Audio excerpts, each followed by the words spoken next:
حضرت عائشہ رضی اللہ تعالیٰ عنہ سے روایت ہے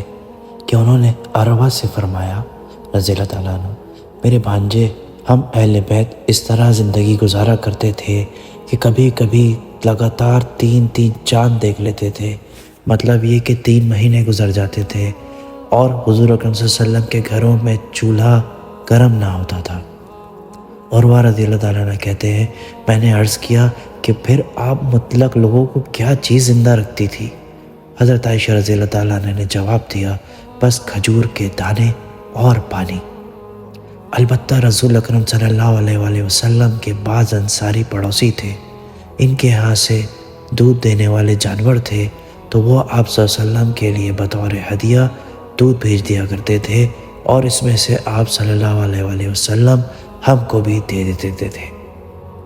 ایک اور حدیث میں آتا ہے، حضرت عائشہ رضی اللہ تعالیٰ عنہ فرماتی ہیں کہ رسول اکرم صلی اللہ علیہ وآلہ وسلم نے ایسے حال میں وفات پائی کہ آپ صلی اللہ علیہ وسلم کی ذرا، مطلب کہ آپ صلی اللہ علیہ وسلم کا آرمر جو تھا یا تلوار 30 صاع کے بدلے ایک یہودی کے پاس رہن رکھی ہوئی تھی، مطلب گروی رکھی ہوئی تھی۔ اللہم صلی علی محمد وعلی آل محمد وعلی آل